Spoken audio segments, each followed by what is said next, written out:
इंद्र की महारानी उर्वशी ऋषि मार्कंडेय के सामने क्यों नग्न हो गई? एक बार की बात है, ऋषि मार्कंडेय भगवान को निराकार मानकर बंगाल की खाड़ी में बहुत लंबे समय तक ब्रह्मकाल का तप कर रहे थे।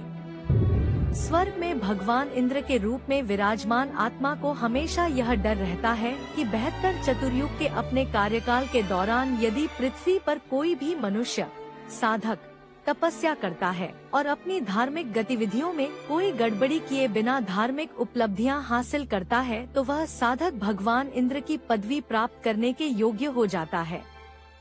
चूँकि स्वर्ग के राजा का पद घोर तपस्या से प्राप्त होता है, वह सफल साधक भगवान इंद्र के रूप में विराजमान हो जाता है और वर्तमान भगवान इंद्र का पद छीन लिया जाता है। इसलिए जहाँ तक संभव हो, भगवान इंद्र अपने कार्यकाल के दौरान किसी भी साधक के तप या धार्मिक बलिदान को पूर्ण नहीं होने देते हैं और साधक की तपस्या को भंग कर देते हैं, चाहे उसके लिए कुछ भी करना पड़े। जब भगवान इंद्र के दूतों ने उन्हें बताया कि ऋषि मार्कंडेय बंगाल की खाड़ी में तप कर रहे हैं, तो उन्होंने ऋषि मार्कंडेय के तप को भंग करने के लिए अपनी सबसे अधिक खूबसूरत, युवा और अत्यंत आकर्षक पत्नी अप्सरा उर्वशी को पृथ्वी लोक पर भेजा।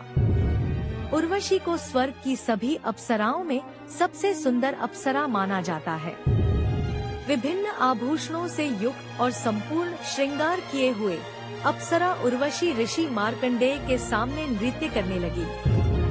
उसने अपनी सिद्धियों से आसपास के वातावरण को बसंत के मौसम के समान बना दिया, लेकिन मार्कंडेय ऋषि ने फिर भी उस अप्सरा पर कोई ध्यान नहीं दिया। उर्वशी जब सभी क्रियाएं करके थक गई और उसके पास कोई विकल्प नहीं बचा तो अंत में उसने अपनी कमर का फीता खोलकर नग्न हो गई। तब ऋषि मार्कंडेय ने कहा, हे पुत्री, हे बहन, हे माता, तुम क्या कर रही हो? तुम इस घने जंगल में अकेले क्यों आई हो?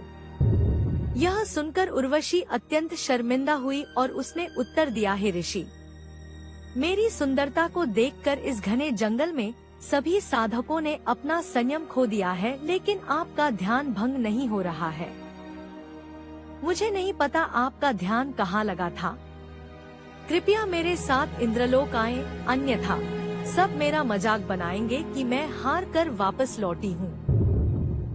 मार्कंडेय ऋषि ने कहा, मेरी एकाग्रता ब्रह्मलोक में थी, जहाँ मैं उन दिव्य युवतियों का नृत्य देख रहा था जो इतनी सुंदर हैं कि उनके पास आपके जैसी 7 से 7 नौकरानियां हैं। फिर मैं तुम पर कैसे मोहित हो सकता हूँ? अगर कोई आपसे ज्यादा आकर्षक है तो कृपया उसे भेजें। तब देव परी ने कहा, मैं महारानी उर्वशी हूँ, इंद्र की पत्नी। मुझसे ज्यादा खूबसूरत कोई और महिला नहीं है। Thank you for watching this video. Please subscribe this channel for more information.